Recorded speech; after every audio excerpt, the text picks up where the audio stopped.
Welcome to a brief introduction to viruses, vaccines, and outbreaks.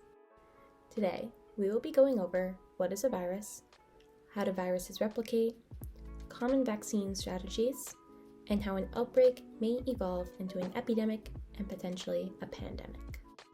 You may have heard of something called the flu. How about rabies, AIDS, or the coronaviruses? All of these infectious diseases are caused by viruses. But what is a virus? Viruses are just bits of genetic material which are enclosed in a protein barrier called a capsid. This genetic material can be either DNA or RNA. They are microscopic infectious agents that are able to infect anything, from animals to plants to fungi and even bacteria. An epidemic refers to a sudden and widespread occurrence of a viral infection or disease in a particular area, where it is not normally present. Whereas a pandemic, on the other hand, is a worldwide epidemic that covers a large area and communities across the world, negatively impacting the lives of lots of people. The 1918 influenza pandemic, for example, was characterized as a virus that spread across the globe and killed an estimated 50 million people. Viruses are non-living and parasitic as they damage the cells within a host organism. To replicate, viruses require a host organism. Viruses spread from host to host through different pathways, like air droplets or contaminated touch surfaces. Typically, a virus infects other cells and hijacks the cell's components to make viral copies of itself. Viruses can evolve and change over time. As the host tries to fight off a viral infection, the virus will often evolve to become more infectious.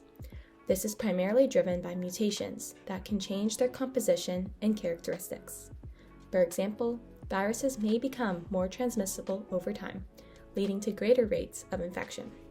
They can also evolve to increase the number of possible infectious suitable hosts, like influenza, which evolved from water birds to infect humans, pigs, and horses. Viruses can cause mild infection, where an individual may experience a few symptoms, to severe infection, which can lead to death.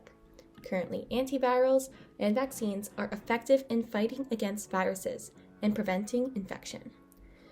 Next, we are going to discuss the basics of two types of viral replication cycles. The first one we will be discussing is the Lytic Cycle. In this cycle, a virus will first selectively take advantage of a receptor on the membrane of a host cell, allowing it to dock and exchange. An example of this is SARS-CoV-2, or COVID-19, taking advantage of the ACE2 receptors on the cells in your lungs.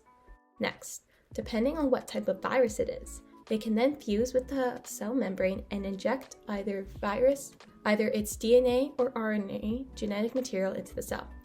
It's important to note that with some viruses, the whole virus can be brought into the cell through a process called endocytosis, in which the host cell essentially engulfs it. From here, the host cell takes the genetic material from the virus and starts using its own machinery and resources to make a multitude of copies of the virus. So many copies that it can cause the cell's membrane to lyse and rupture, ultimately killing the cell and releasing all copies of the virus. This can lead to a greater infection, as the virus can go on to infect other cells. The next cycle we are going to be talking about is the Lysogenic Cycle.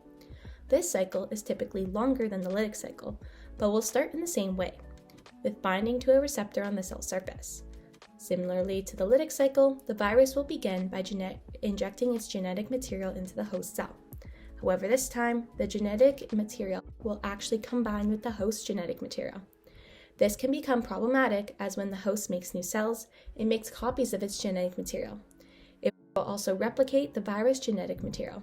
This means that when the cell undergoes cell division, the daughter cells will also contain copies of the viral genetic material.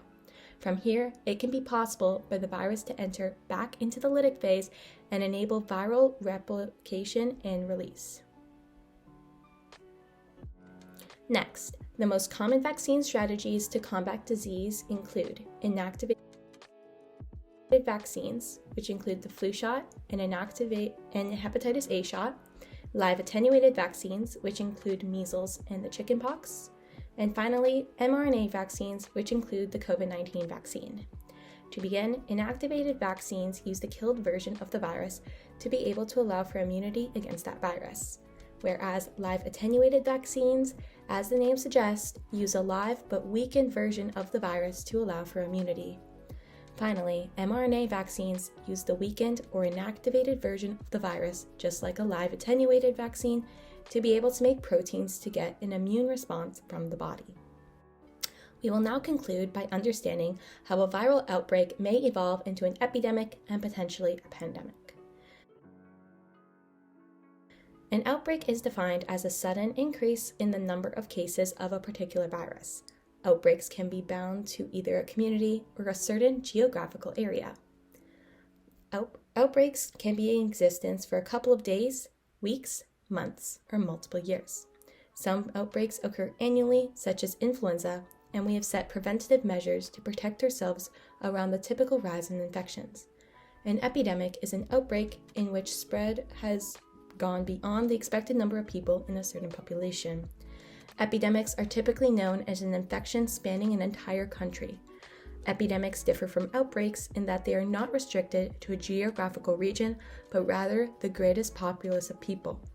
A pandemic differs from an outbreak and an epidemic in the fact that viral spread has gone beyond the boundaries of one country and has affected multiple countries, seemingly having a global impact. Typically, pandemics have been caused by a new strain of virus that humans would not likely have immunity against. Pandemics are associated with substantial economic loss, social disturbance, and healthcare system strain. Thank you for listening to our video. We hope that you gained an understanding of what a virus is, the basics of viral replication, some common vaccine strategies, in addition to the evolution of viral outbreaks.